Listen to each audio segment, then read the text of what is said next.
অসহায় মা মেয়ের পাশে হিন্দু সুরক্ষা সমিতি। মালঞ্চায় জরাজীর্ণ বাড়িতে দিন কাটছে কেয়া রীতা প্রামাণিকের। সরকারি সহায়তার আবেদন।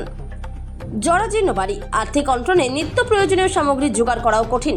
এমন পরিস্থিতিতে বালুরঘাটের মালঞ্চা গ্রামের কেয়া প্রামাণিক ও তার মা রীতা প্রামাণিকের পাশে দাঁড়ালো হিন্দু সুরক্ষা সমিতি।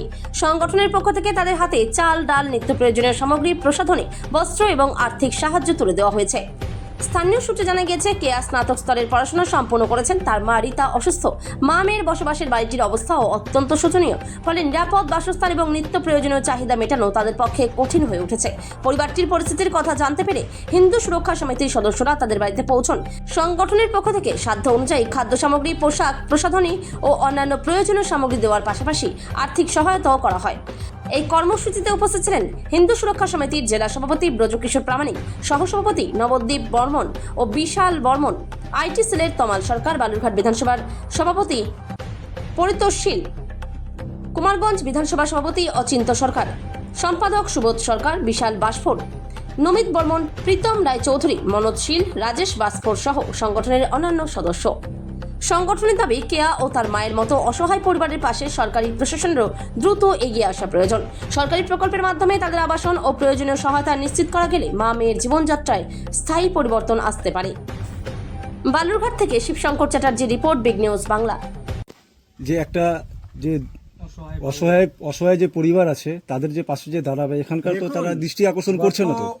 গত 15 বছরে যারা সরকারে ছিলেন তারা তো নিশ্চয়ই, এখানে প্রধান মেম্বার ছিল, তারা তো নিশ্চয়ই দেখেছে, কিন্তু তারা হয়তো তাদের জন্য কিছু করতে পারেনি।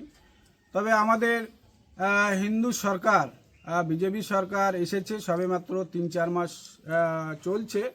তো যাই হোক, তাদের কাছেও আমরা আবেদন রাখবো এবং এখানকার যারা আছে দায়িত্বে, যারা মানে প্রধান বা মেম্বার যারা আছে, তাদের সঙ্গে আমরা যোগাযোগ করে যতটা আমরা পারি তাদেরকে হেল্প করার চেষ্টা আমরা করছি। ঠিক আছে, এই বলে আমি নারী সুরক্ষা, বন সুরক্ষা আমাদের এবং এই যে গ্র্যাজুয়েট মেয়েটা, তাকে আমরা যে কোনো একটা সংস্থা হোক বা আমাদের কোনো একটা দেখি, আমরা চেষ্টা চালাচ্ছি কতটা কি করতে পারি। আমরা এখন এই মানে বলতে পারছি না, যতটা আমরা পারবো আমরা। আচ্ছা দাদা, আপনি কোন জায়গায় হিন্দু সুরক্ষা সমিতির পক্ষ থেকে, জেলার পক্ষ থেকে আমরা সবাইকে জয় শ্রীরাম জানাচ্ছি। এখানে মালঞ্চা গ্রামের আমরা এক দুস্থ পরিবারের কাছে এসেছি। এর আগেও আমাদের ফোনের মারফতে আমাদের যোগাযোগ হয়েছে এবং আমাদের কার্যকর্তা যারা তারা এসেছিলেন এবং তারা আমাদেরকে জানায় বিষয়টা, যে এই বিষয় রীতা প্রামাণিক এবং তার মেয়ে কেয়া প্রামাণিক তারা খুব দুস্থ অবস্থায় আছেন। তাদেরকে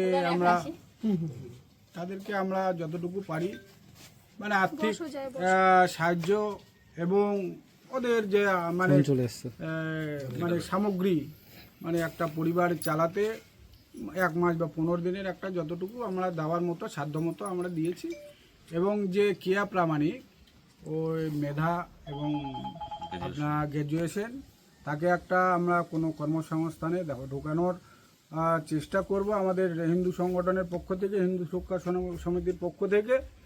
এবং আমাদের যে রাজ্য সরকার আছে তার কাছেও আমি দৃষ্টি আকর্ষণ করব যে এই পরিবারটার প্রতি যেন একটু সহানুভূতি হয়, সেটাও আমি রাজ্য সরকার এবং যারা এখানে দায়িত্বে আছে তাদের কাছেও আমি দৃষ্টি আকর্ষণ করব, যাতে পরিবারটার পিছে আমরা তো থাকছি এবং তারাও যেন একটু তাদেরকে সহযোগিতা, বা এই যে পরিস্থিতি, যে বাড়িঘর আমরা দেখছি, সেটা মানে খুবই একটা পরিস্থিতি খারাপের মধ্যে, মানে বাড়িতে বসবাসযোগ্য বাড়ি নয়, এরকম একটা পরিস্থিতির মধ্যে আছে।